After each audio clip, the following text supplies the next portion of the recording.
Sede santos, porque eu, o Senhor vosso Deus, sou santo. Levítico 19:2. Esta é a vontade do Senhor para o seu povo.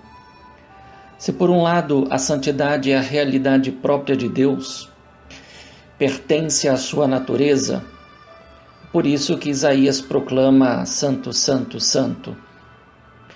Por outro lado, Deus tornou a sua santidade apropriada para o ser humano, e nada exige dele que não seja possível. A santidade, deve-se dizer logo de início, não é um prêmio que o Senhor concede ao ser humano por algum mérito. Ela é um dom, pura manifestação do seu amor e da sua graça, que opera a santificação do ser humano, que acolhe e a ela busca se configurar. Esta obra de santificação na vida do ser humano é um caminho de correspondência e de obediência à vontade do Senhor. Criado à sua imagem e semelhança, o ser humano deveria reconhecer a santidade como sua inata vocação. Então não é outra coisa que uma vida de íntima relação com Deus e com o próximo. A liturgia nos ajuda a compreender esse chamado à santidade pelas leituras que nos são propostas. O Evangelho das Bem-aventuranças coloca-nos diante da santidade favorecida pelas dificuldades da vida. Nesse sentido, a felicidade não é sinônimo de ausência de problemas. Ao contrário, é um caminho a ser percorrido em meio às mais diversas situações de provação que nós, como discípulos, enfrentamos. Jesus não proclamou beatos os que deixam esta vida, mas sim os que, nesta vida, experimentam e vivem as bem-aventuranças como caminho de santificação comunitária, razão pela qual 9 bem-aventuranças são enunciadas no plural. E no final conta com uma dupla ordem também no plural. Alegrai-vos e exultai, porque será grande a vossa recompensa nos céus. Somente aqui se fala do futuro, mas que será para os que no presente se abrem e buscam viver as bem-aventuranças. É oportuno lembrar e evocar nesse momento o que exortou o Papa Francisco na Gaudete et Exsultate, números 65 a 94, sobre as bem-aventuranças, mostrando que a vivência delas é um caminho de configuração a Jesus Cristo, assumindo com decisão o discipulado na contramão do que a sociedade propõe como estilo de vida. Por isso afirma, abre aspas, as bem-aventuranças não são absolutamente um compromisso leve ou superficial. Pelo contrário, só as podemos viver se o Espírito Santo nos permear com toda a sua força e nos libertar da fraqueza do egoísmo, da preguiça e do orgulho. Jesus Cristo, segundo a teologia paulina, é o novo Adão e o novo Moisés, segundo Mateus, para uma nova humanidade chamada a caminhar à luz de uma nova legislação, ou, na verdade, à luz da compreensão do Decálogo, que orienta a vida de comunhão com Deus e com o próximo. Amar a Deus sobre todas as coisas e ao próximo como a si mesmo. Se olharmos com atenção, verificaremos que são 9 bem-aventuranças, mais uma, o que perfaz 10 no total e coloca-as como o decálogo da nova aliança estabelecida em Jesus Cristo.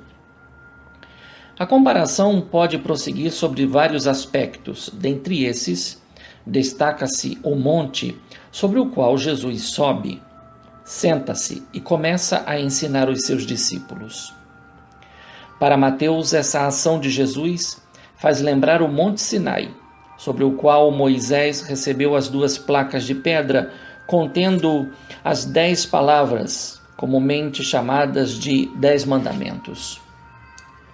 O ponto de partida de Jesus é a pobreza de espírito, contraposta ao desejo ilícito com o qual termina o decálogo no 10º mandamento. Enquanto o decálogo era para o povo eleito, que celebrava a aliança no Sinai, as bem-aventuranças na dinâmica do Evangelho de Mateus são para toda a humanidade, destinada a ser evangelizada graças à missão universal que Jesus deu aos discípulos após ressuscitar dentre os mortos, e num monte determinado, que para o evangelista é o mesmo das bem-aventuranças. Assim, o Sermão da Montanha é tomado como conteúdo próprio da missão. Lá onde Jesus amaestrou os discípulos, se recebe a nova ordem de ir e amaestrar todas as gentes, ensinando-as a se tornarem discípulos.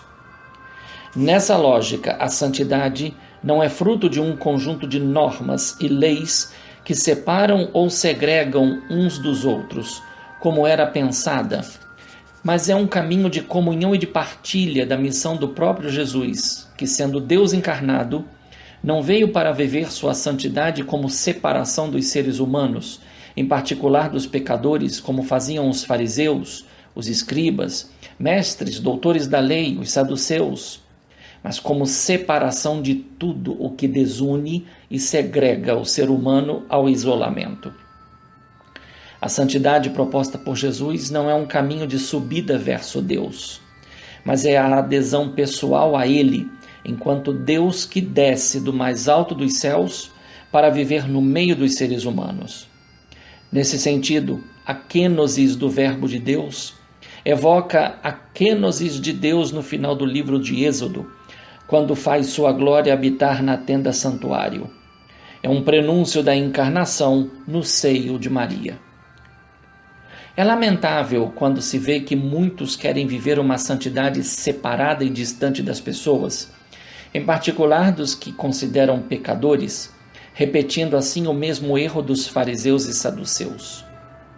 Em contrapartida, vive-se a santidade própria de Jesus quando se assume a compaixão, a misericórdia e o perdão como testemunho das bem-aventuranças.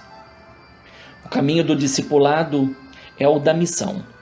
Aprende-se com Jesus e se transmite o aprendizado pelo testemunho de vida.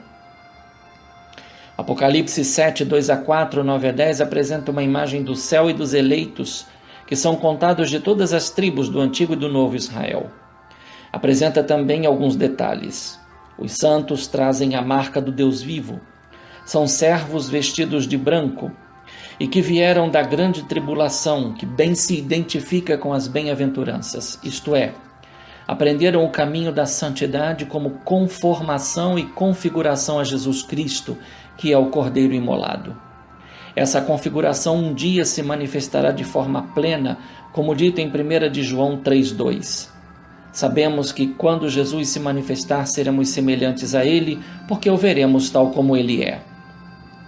No início, lembramos de Levítico 19,2, sede santos, porque eu, o Senhor vosso Deus, sou santo. Agora, concluímos com Efésios 1,4, lembrando que nossa vocação e missão é uma predestinação para sermos santos e irrepreensíveis no amor. Se por um lado a primeira leitura nos colocou diante da glória celeste, também nos revelou que a eleição não nos isenta de fadigas e de sofrimentos por Cristo, seu Evangelho e pela Igreja. Ao contrário, nos faz contemplar o caminho para manifestar o triunfo da cruz do Senhor em cada um de nós. Por outro lado, esse triunfo é fruto do amor de Deus revelado em Jesus Cristo, que por primeiro fez experiência pessoal de cada uma das bem-aventuranças. Por isso, pode propô-las como seu pessoal código de santidade a ser seguido por seus discípulos. Nas bem-aventuranças se descobre o estilo de vida dos cristãos que assumem sobre si e para si o programa de vida do seu Mestre Senhor Jesus Cristo. Portanto, ao invés de sentirmos a saudade dos nossos momentos passageiros de felicidade, sintamos saudade dos exemplos dos nossos santos e santas, pelos quais somos interpelados a não perder de vista a razão do nosso ser e do nosso existir. O louvor que damos a Deus pelos santos e santas nada acrescenta à santidade deles, mas serve para nos provocar e para verificar se queremos experimentar o mesmo amor que os levou a tudo renunciar por Deus e pelo bem do próximo. Se venerar um santo é coisa boa, seguir seus exemplos é coisa melhor, pois é para isso que a Igreja os declara publicamente. Assim nos mostra que o caminho das bem-aventuranças não é uma utopia, mas é o meio eficaz da nossa vida significar o firme desejo da felicidade sem fim. Que a docilidade ao Espírito Santo, a exemplo de Maria, se manifeste no sim cotidiano a Deus como fé obediencial ao Senhor Jesus e ao seu mandamento de amor. Bom e santo domingo no Senhor. Um fraterno abraço. Padre Leonardo Agostini.